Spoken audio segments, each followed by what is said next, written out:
जी हाँ दोस्तों, कोई भी मुश्किल थका नहीं सकती, रास्ते की रुकावट गिरा नहीं सकती। अगर जुनून हो आप में जीतने की, तो हार भी आपको हरा नहीं सकती है।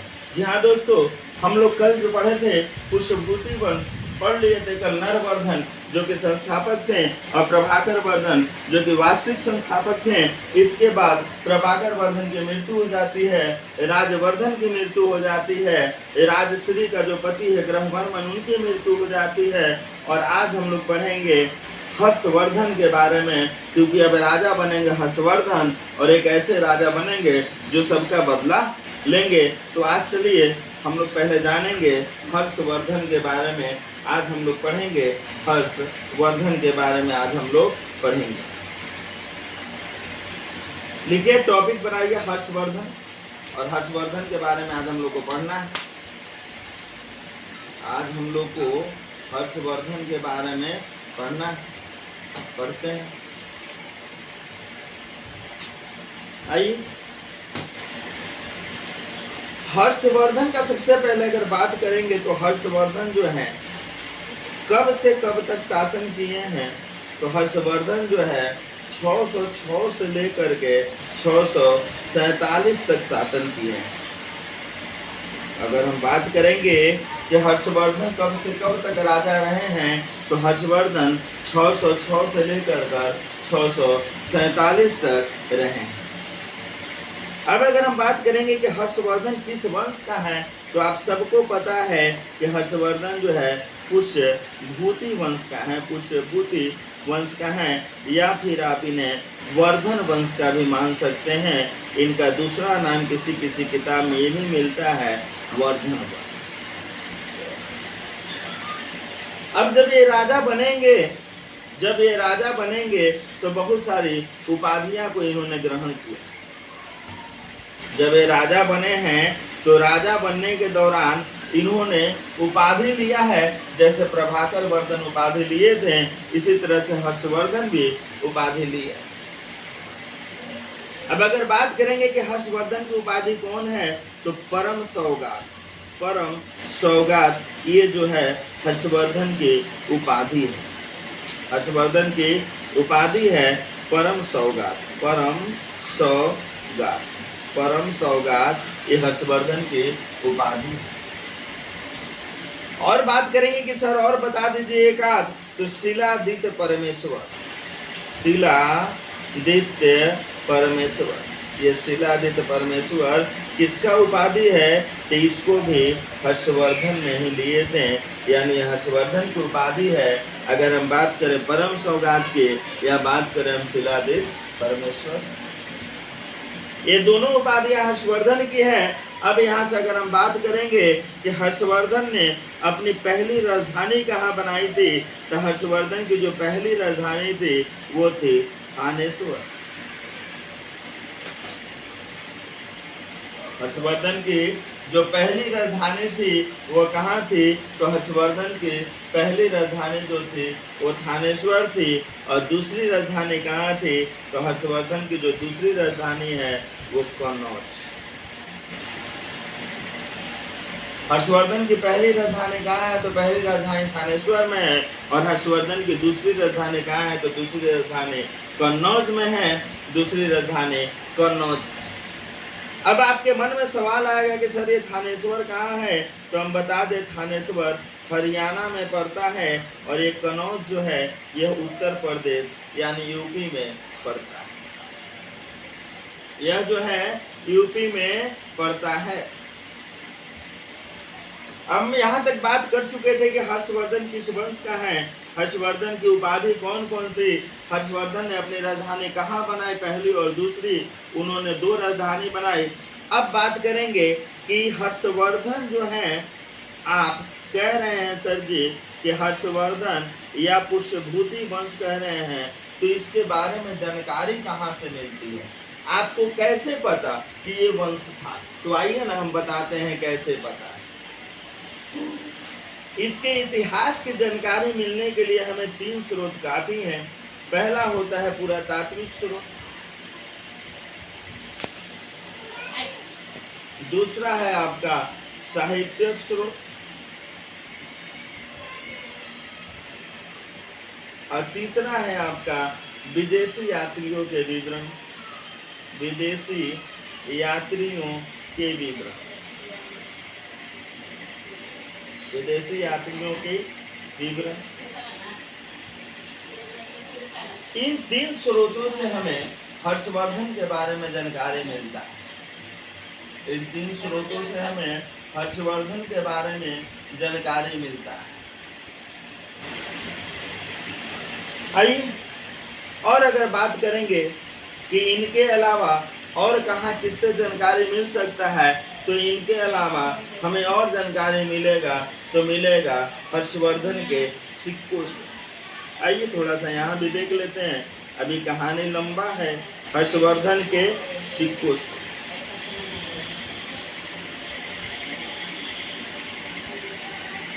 अब जो हर्षवर्धन का सिक्कों से कहां से, तो पहले जो खुदाई हुआ है तो हम बात करेंगे नालंदा, फिर बात करेंगे हम लोग सोनीपत, फिर हम लोग बात करेंगे फर्रुखाबाद।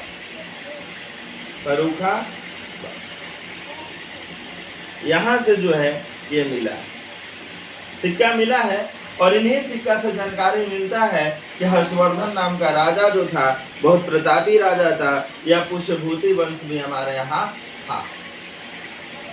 अब अगर बात करेंगे नालंदा कहाँ है, तो आप सब लोग जानते हैं नालंदा बिहार में है, हरियाणा, सोनीपत आपको हरियाणा में है, तो है ये आपको यूपी में पड़े, यानी उत्तर प्रदेश में,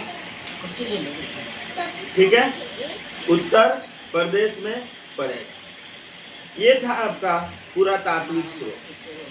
अगर हम बात करेंगे कि साहित्यिक स्रोत में क्या है, तो साहित्यिक स्रोत में है आर्य मंजूश्री मूल कल्प ग्रंथ, आर्य मंजूश्री,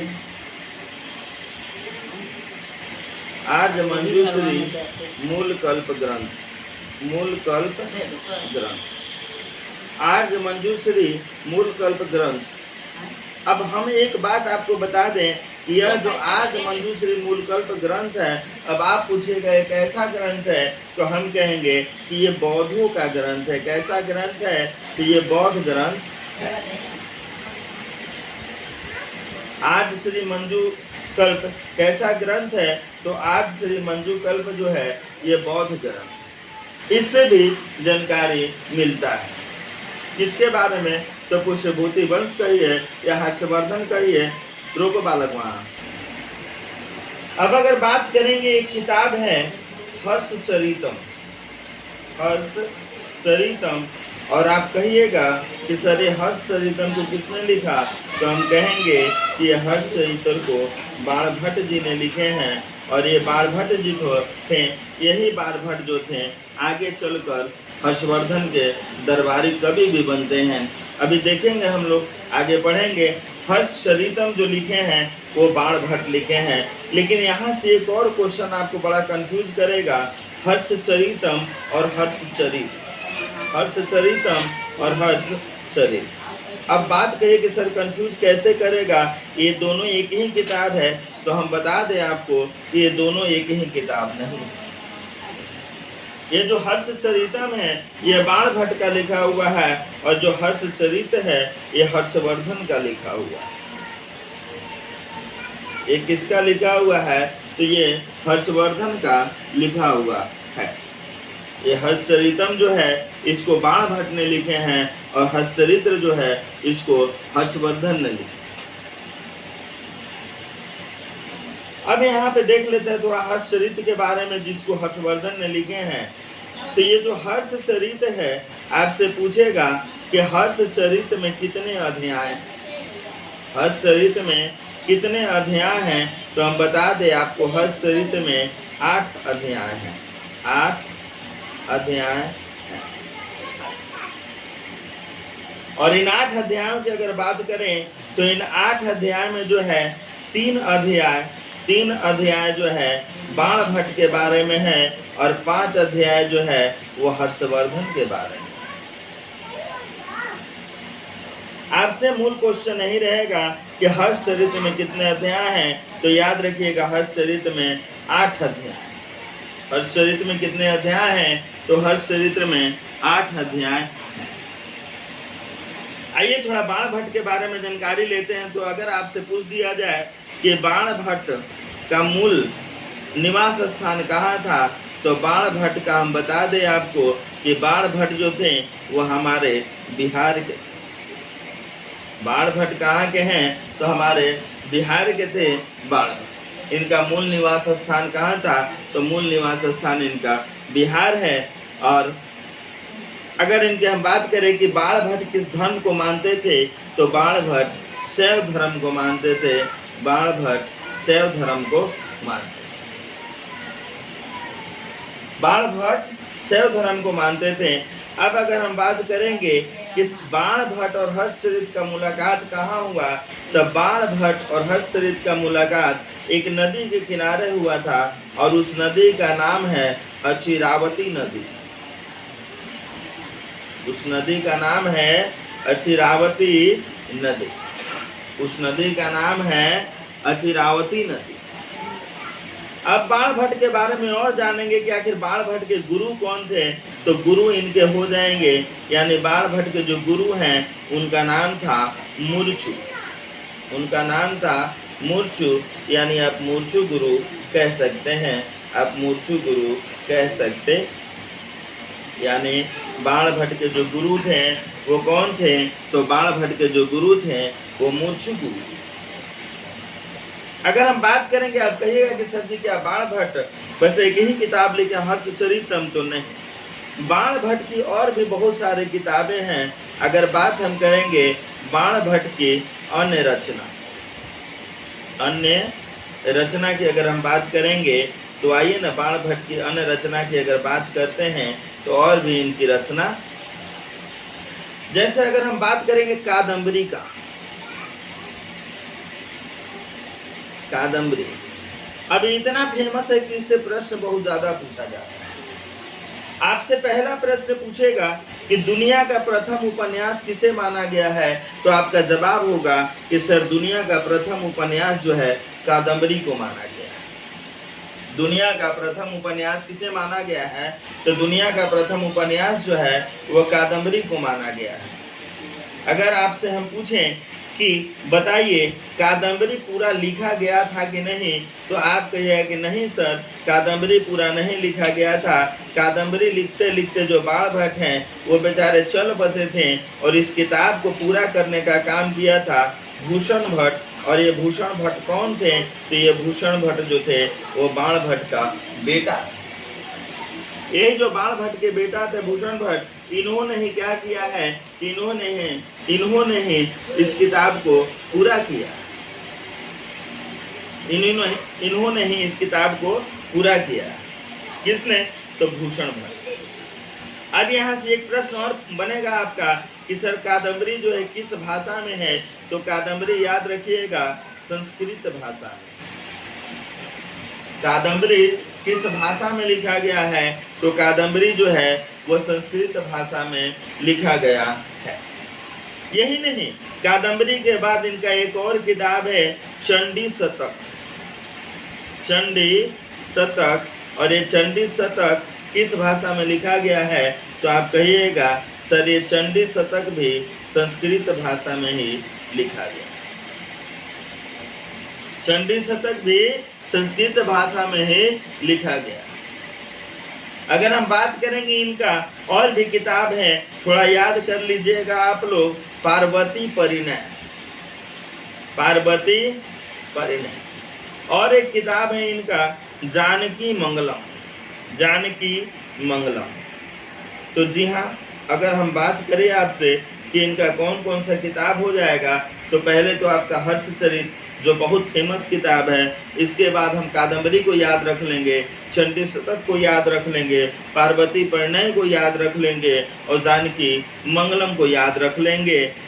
और हमारा यहाँ से प्रश्न बहुत ज़्यादा बनता है, इसलिए जो पढ़ाया जा रहा है आपको उसको ध्यान में जरूर रखिएगा। हाँ, वीडियो हिल रहा होगा, अभी नया नया चैनल है, क्लियर नहीं आ रहा होगा, लेकिन आवाज़ क्लियर जा रहा होगा, तो आवाज़ से आप लोग पकड़ लीजिएगा कि सर क्या कहना चाह रहे हैं।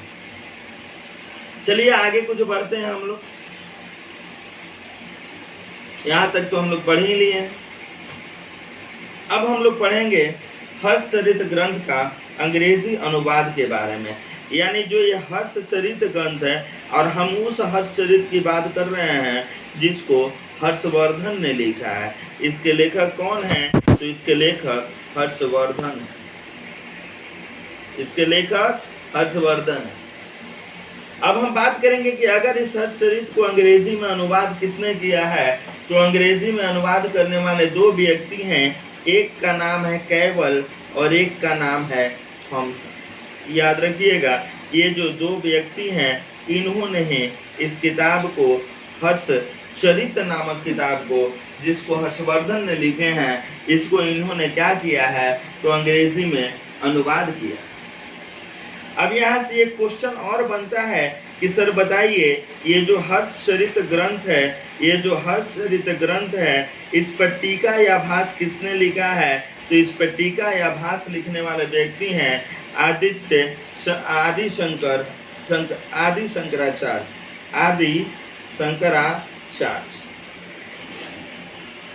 शंकराचार्य। अगर हम यहाँ बात करेंगे आपसे कि सर ये टीका या भाष्य क्या होता है, तो ये टीका या भाष्य होता है, मान लिया जाए कि हम अभी पढ़ा रहे हैं और हम जो पढ़ाएं कुछ कंटेंट आप मेरा ले लिए और कुछ कंटेंट आप अपने से मिला लिए और दोनों को मिलाकर हमारे जैसा पढ़ा दिए, और उसके बाद अब अगर बात किया जाए कि हमारे किताब पर टीका किसने लिखा, तो वहाँ आपका नाम आ जाएगा। इसी को हम लोग टीका या भाष्य के नाम से जानते हैं। इसी को हम लोग टीका या भाष्य के नाम से जानते हैं। ठीक है। अगर हम बात करेंगे कि प्रारंभ में हर्षवर्धन किसके उपासक थे, तो प्रारंभ में हर्षवर्धन शिव के उपासक थे। लेकिन आज हम लोग इतना ही तक रखेंगे। अभी कल भी जो हम लोग का चलेगा वो हर्षवर्धन टॉपिक ही चलेगा, और बाकी जो बचा हुआ हर्षवर्धन है वो कल हम लोग पूरा करेंगे। हम लोग आज जहाँ तक पढ़े हैं, वीडियो को आप एक बार दो बार देख लीजिएगा, आपको लिखने का ज़रूरत नहीं होगा, याद हो जाएगा, इस बात की गारंटी है। चलिए दोस्तों, फिर मिलते हैं कल की वीडियो में।